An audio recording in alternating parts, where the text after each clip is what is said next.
எவ்வளவு ரொமான்ஸா பாட்டாங்க. Merry Christmas and a Happy New Year. The Chennai Cells, let the celebrations begin. Sunlandல சமைச்சா சக்தி தானா வரும்.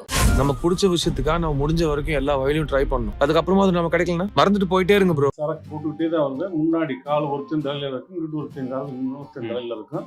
நம்ம சொல்ற பாட்டை தான் போகணும், கமல் பாட்டை. அப்படித்தான் போவோம். இவங்க வந்து வண்டியில ஏறினாங்க. சி யாரு மதர் பாய்ஸ், இவங்களோட எப்படி டிராவல் பண்றது? நாங்களாம் சென்னை கேர்ள்ஸ்.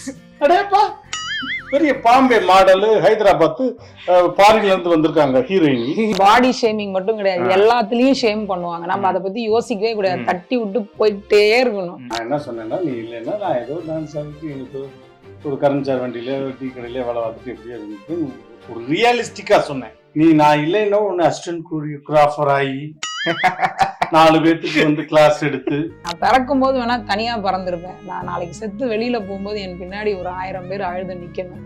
எங்க அம்மா மனசுலயும் அழகு, முகத்திலயும் அழகு, அவங்க செய்யற ஒரு செயலும் அழகு. வீட்டை விட்டு ஓடியாந்துட்டமே, இனி இவ வச்சு நீ கஞ்சி ஊத்துவாளா, இல்ல இவளை வச்சு நான் கஞ்சி ஊத்துறதா, இல்ல எங்க 2 பேத்துக்கும் பிறக்கிறத உட்கார வச்சு நாங்க 2 பேரும் கஞ்சி ஊத்துறதா, இல்ல அது நம்ம கஞ்சி ஊத்துவான்.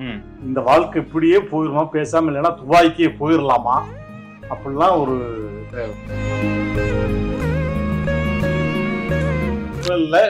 லவ் பண்ணும்போதுல இருந்தே சொல்லியிருக்கோம். தாத்தா பாட்டியா கிளண்டுகிட்டே அது நடந்து பொக்க வாயோட இருக்கும்போது கூட நான் உன்னை ஹக் பண்ணிக்கிட்டு தான் தூங்குவேன்லாம் சொல்லியிருக்கேன். நம்மளோட வாழ்க்கையோட சக்சஸே பாத்தீங்கன்னா இந்த மாதிரியான கேலரியில தான் நிறைய இருந்திருக்கும்.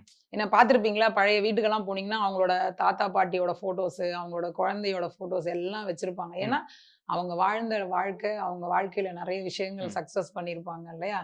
அதுக்கு வந்து இந்த போட்டோ தான் உதாரணம், இந்த போட்டோ தான் நமக்கு வந்து ஆதாரம்னுவாங்க. அது மாதிரி இதெல்லாம் எங்களோட ஆதாரம். வெட்டிங்கும் வளகாப்பும் ஒன்னா பெரிய ஃப்ரேமா பண்ணி போடணும் அப்படிங்கிறதுக்காக வெயிட்டிங்ல இருக்கோம் நாங்க. இந்த இடத்துல மாட்டுவீங்க, இப்ப ஆல்ரெடி ஃபுல்லா ஆயிடுச்சு, எங்க மாட்டலாம்னு இல்ல, திரும்ப எடுத்துட்டு அதை கரெக்டா அசம்பிள் பண்ணி அதை சுத்தி இதெல்லாம் வர்ற மாதிரி. ஏன்னா எங்களோட உலகமே இந்த போட்டோஸ் மட்டும்தான். ஆமா. சோ மேல பாத்தீங்கன்னா அந்த ஒரு ஃபர்ஸ்ட் போட்டோ இருக்கு பாருங்க, நானும் எங்க வீட்டுக்காரரும் இருக்கும் பாருங்க, அதுதான் எங்களோட ஒரிஜினல் போட்டோ. எப்படி இருந்த நான் இப்படி ஆயிட்டேன்ற மாதிரி, எப்படி இருந்த பிரியங்கா இப்படியான போட்டோ ஃபர்ஸ்ட். அது சோனியா போஸ் வெங்கட் அண்ணி இருக்காங்க இல்லையா, அவங்களோட அப்பா அம்மா எனக்கு என்னோட 15வது வருட வெட்டிங்க்கு பிரசன்ட் பண்ணாங்க. சோ அப்பப்ப அந்த போட்டோஸ் நான் பாத்துப்பேன். ஓகே, அப்பலாம் நீங்க அந்த பாடி ஷேமிங்கிறத அனுபவிச்சிருக்கீங்களா? என்னதான் நீங்க அதை போட்டோ எடுத்துட்டா கூட அந்த குண்டாக வச்சு நிறைய பேர் கிண்டல் பண்ணுவாங்க. பாடி ஷேமிங் மட்டும் கிடையாது, எல்லாத்துலயும் ஷேம் பண்ணுவாங்க. நம்ம அதை பத்தி யோசிக்கவே கூடாது, தட்டி விட்டு போயிட்டே இருக்கணும். எப்படி இவ்வளவு ஸ்போர்ட்டிவா எடுத்துட்டீங்க? போனாதான் இப்படி படி ஏறி போய் அங்க நிக்க முடியும்.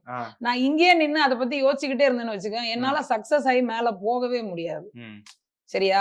அதனால நம்ம அதை பத்தி பேசவே வேண்டாம், கண்டுக்கவே மாட்டீங்க. சரி, ஓகே. சோ அதுக்கப்புறம் பாத்தீங்கன்னா அந்த எங்க பாப்பா ஒரு கவிதை எழுதி இருக்கு பாத்தீங்களா, ஒரு போட்டோ ஸ்மைலிங் ஃபேஸோட, அழகு மகளுக்கு.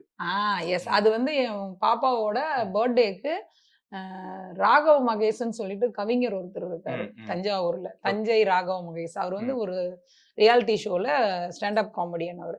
அவர் வந்து பாப்பாக்காக அகர வரிசையில், அதாவது அஇன்னு இருக்கு இல்லையா, அந்த அகர வரிசையில எழுதி கொடுத்தது. அந்த மெமரிஸ்க்காக அந்த ஃப்ரேம்.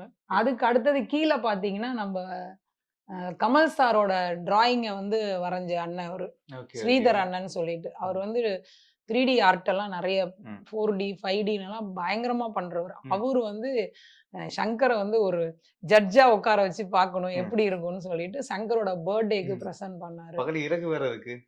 எஸ், இது வந்து அப்போ உள்ள இங்கிலீஷ்காரங்க அந்த யூஸ் பண்ணுவாங்களா, டிப் பண்ணி எழுதுவாங்களா, அது இது அந்த இறகு வந்து ஒரிஜினலா ஃபாரின்ல இருந்து அவர் வர வச்சு பிரசன்ட், இது மாதிரி அவரு முக்கியமான ஆர்டிஸ்டுக்கெல்லாம் கொடுத்தது.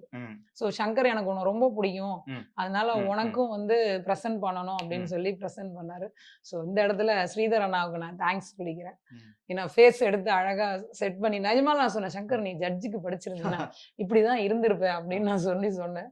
பட் அதுக்கான வாய்ப்பு இல்லை, அவர் MA எக்கனாமிக். அடுத்தது பாத்தீங்கன்னா அது 5 பேர் உள்ள போட்டோ.